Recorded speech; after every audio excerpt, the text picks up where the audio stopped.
Welcome, Anne Urquhart, federal member for Braddon in Canberra. Thank you. It's great to be here again on a windswept day, but lovely anyway. Well, you've become a well-known face on King Island. You have multiple visits to the island over the years. I have to ask, what brings you to King Island this visit? Well, I was. If we go back many years, Pam, I was elected as a senator for Tasmania, and last time I looked, King Island was part of Tasmania, and so I made a decision early on in my Senate career that I would visit the places where I was a duty senator for Braddon, and obviously King Island is part of Braddon. And I made a decision that every part of Braddon deserved to be represented equally, and I made it my mission to get out to, every corner of the electorate that I could. And then when I was elected at the last election, I got the biggest swing in the country. Thank you to the people of Braddon who voted me in. And again, I'm repaying to the people of Braddon who put their support behind me to represent them in the Federal Parliament of Australia. And besides that, I love coming here, I really do. I love the beautiful island. I love the craziness of the weather and the different sort of aspects that you get when the sea's lovely and flat, but then other days like today it's rolling and roaring in on the roaring 40s. But I really love the people here. They are so genuine and so caring about community that I think that's a real aspect that I love about King Island as well. So you've been here for a little while today. Yes, yep. We were a little bit late because the weather held the plane up, but we still got it here. So far, in that case, you've mentioned where I'm leading to, is that you've had to fly in, as everybody flies in. Can you give us an update on, we've got, off the top of my head, we've got just completed up to report stage 2 inquiries directly connected with aviation. So we have the inter-regional aviation, and we also had the Productivity Commission report into aviation, pricing, costings, etc. So just restricting to those two areas, can you give an update as to where we're at on it and what we, particularly King Island, can expect from it? Yeah. Well, look, I think the expectations would be that King Island gets serviced and serviced regularly, which is the expectation that I think everyone has, irrespective of where they are in the country. But I think for King Island it's a really specific issue because, as you said, the only way in and out of here is by plane. You cannot get on a boat to come to King Island unless you're, a crew of what's coming over to bring goods and services, for the island. In terms of both of those things, I think the Mayor and some of the councillors who attended ALGA only a couple of weeks ago in Canberra, we had a meeting with the aviation advisor from the Minister's office, in my office in Canberra, with the Mayor and others. They put forward a number of concerns and raised issues there with the aviation person, and I'm continuing to have discussions with Catherine King's office around the subject of aviation here on King Island. I think the other thing is too that King Islanders feel the difficulty with, I guess, when Rex pulled out of Burnie, and I guess, my understanding is from the discussions I've had with Rex about that is that it's about sustainability for them. Doesn't mean to say that they won't return that flight at some stage, but right now for them to build up their business from where they were when the new board moved in to, getting to a really sustainable position is going to take possibly a few years, and they had to look at the flights that were servicing out in regional Australia. Some they've taken away completely. They have taken away the Burnie leg, but Sharp have stepped up and obviously running that.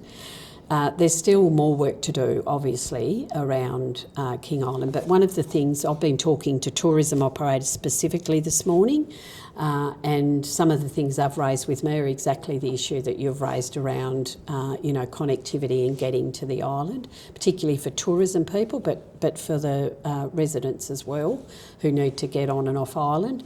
So it's an issue that I think we really need to have a look at. I'm prepared, and the other thing that I should say is that one of the issues that the tourism body raised with me was about not being able to forward plan for a long period. So flights aren't open, you know, you watch the wheel spinning and there's nothing comes up for a period of time.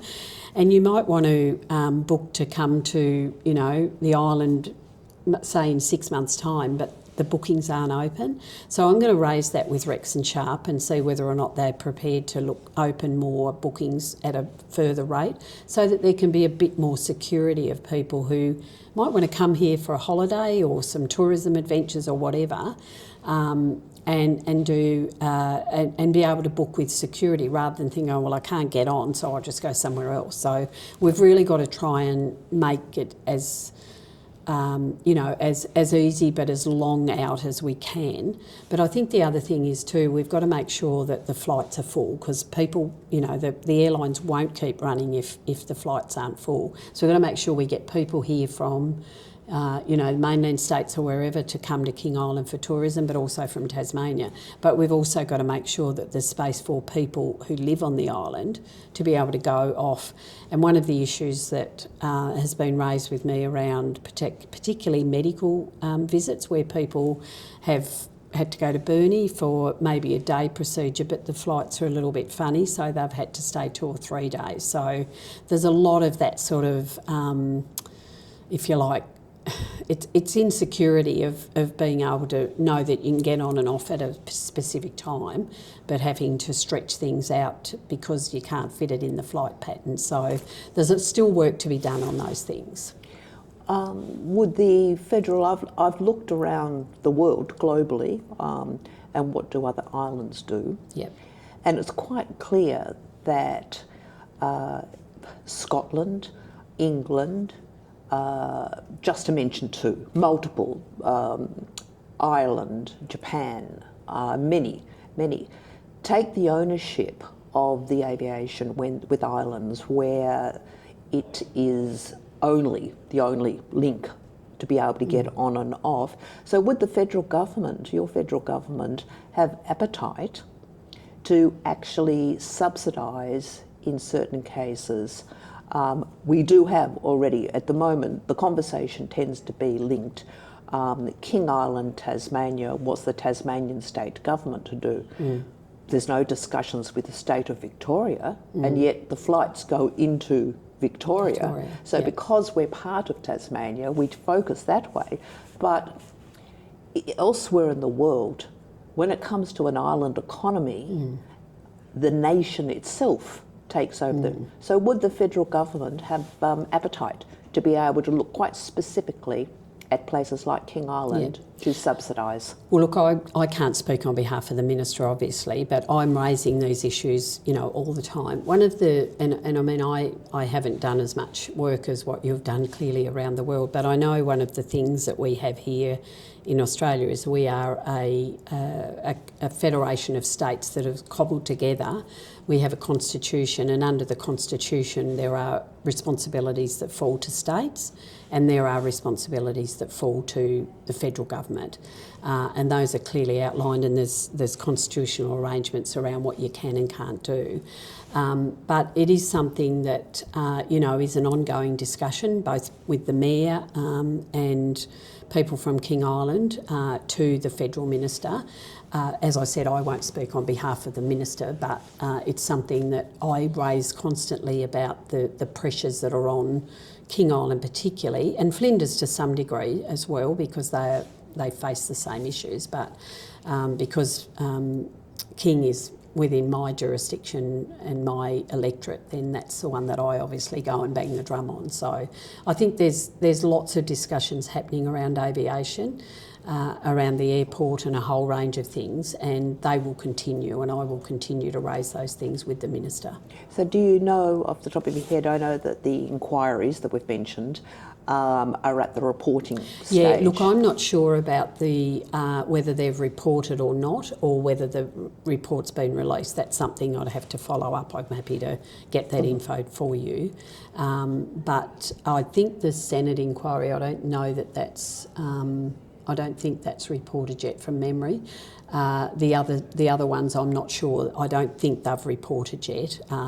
Usually there's a long process to go through with recommendations, and then it goes backwards and forwards, and government determines which ones they'll pick up or whatever. But I'm happy to take that on notice and follow up. Yeah. I think also you mentioned earlier ALGA, so the Australian Local Government Association, that when the Mayor and delegates from here attended, you met with aviation.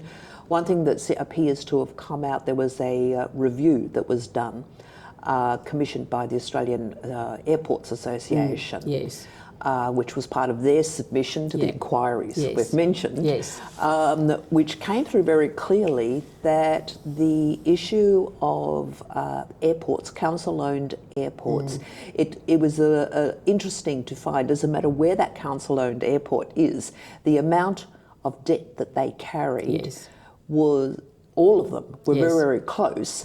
And the actual amount of debt was very similar to King Island in actual numerical figures. But it came out very clearly that there was a call that councils cannot make their local airports sustainable.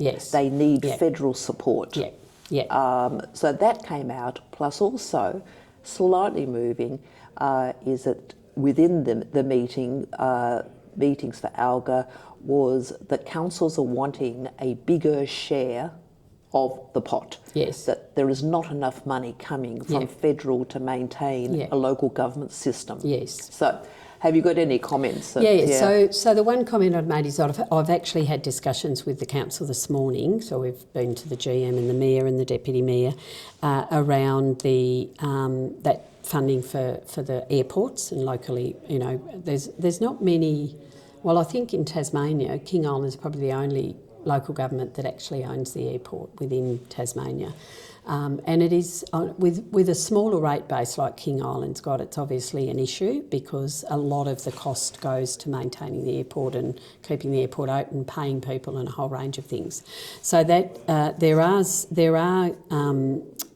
regional airport grants, etc. opening, and one of those, there is a co-contribution that's required by councils for that, and I'm going to go and argue the case for King Island that, you know, there's some difficulty around the smaller rate bases and then trying to come up with that co-contribution. So I'm going to take that up with the Minister. The other issue is around the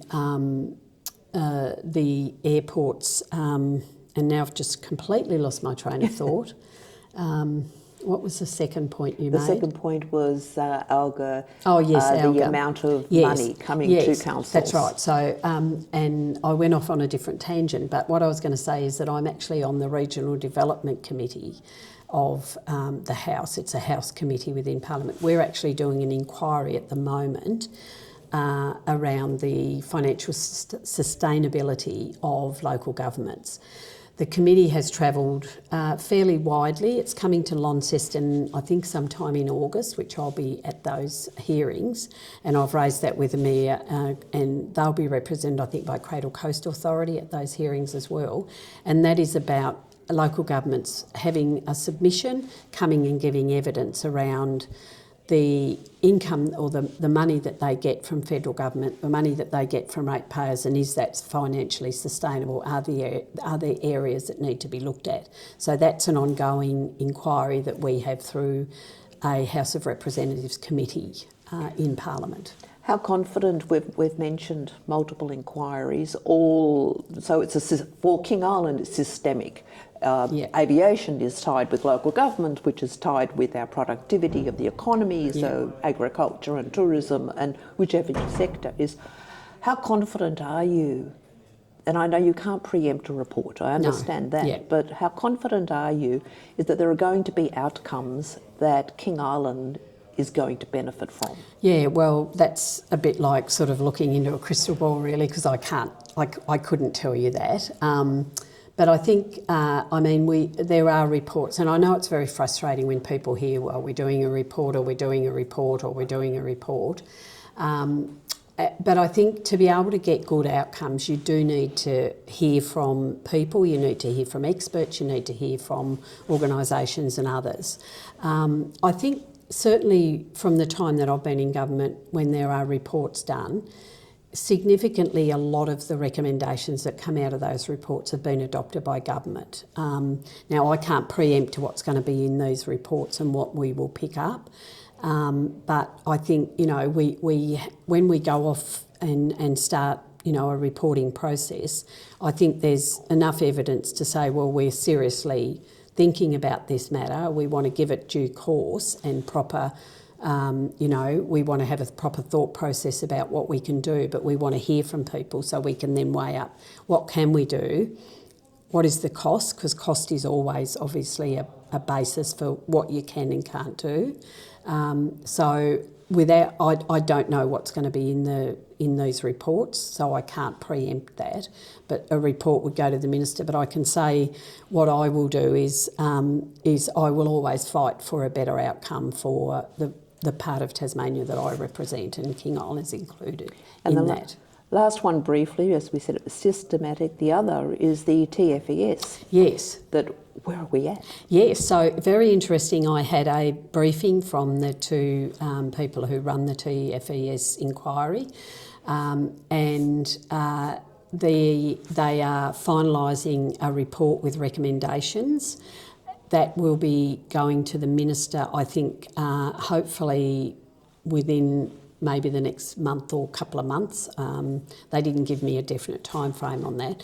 The minister will then look at that. I think they were very... I commented to them about them coming to King Island and actually travelling around the different areas.